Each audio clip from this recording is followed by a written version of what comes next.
Hi friends, this is Bharat. Today I am going to introduce an inevitable topic in distributed architecture. You guessed it right, consistent hashing.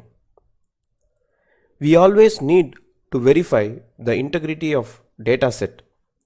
Hashing algorithms like MD5 and SHA creates 128-bit and 160-bit hash values which would avoid collision.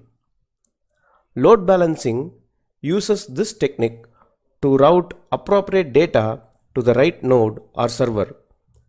The diagram represents consistent hash string which would route data A, B and C to node N3 and N2 respectively. First, a ring is formed with defined array boundary and server is distributed evenly across the ring to serve the neighboring array values. Now we need to pass the data to few hash functions, at least 3 to 5, and get the mod n hash value which would be processed or served by the neighboring server. If you want to learn more in depth or anything in particular, please write it in the comment section and I will try making a video on it. Jump consistent hash introduced by Google engineers requires no storage and it is fast and more efficient. Now we will see a quick demo in .NET Core using consistent sharp library for strictly illustrative purpose. Let's get it cracking. I installed consistent sharp from the NuGet library and we are going to initialize the consistent hash string. So this is going to create a ring of defined size based on the number of server that we are going to pass. Why it is important is because hashing is pretty arbitrary. There can be low value and high values and we can't go infinite and have a large amount of space. So we need to first define the ring with a consistent fixed amount of space. Now let me add few server and let me call this as server 1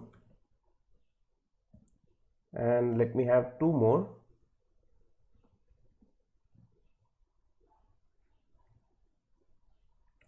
So based on the number of servers, this library is going to create a ring of fixed size.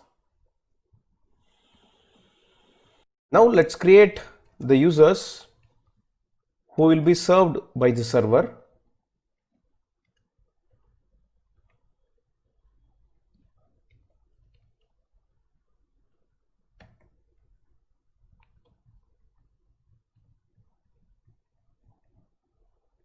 Let's create 5 user.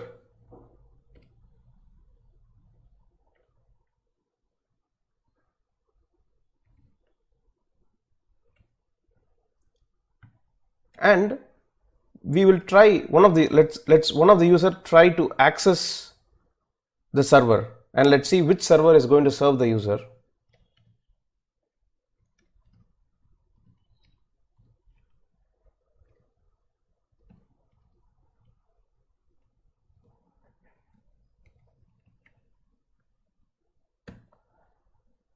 Then after this, let's add 2 more server into the ring.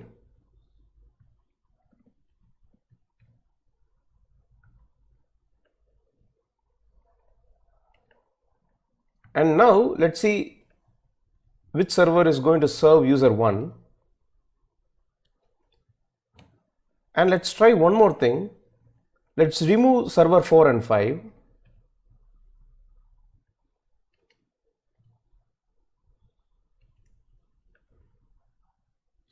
And print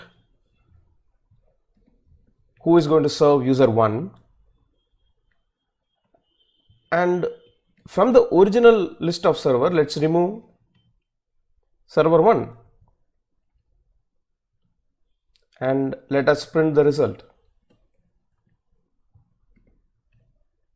So this is what happens, right?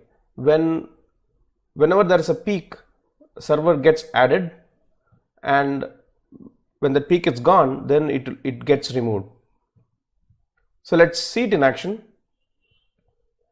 You'll be able to see that first the user got served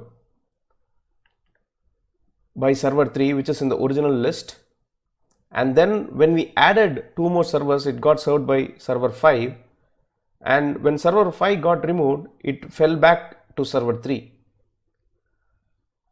Now let's see what will happen if we remove server 3 from the list.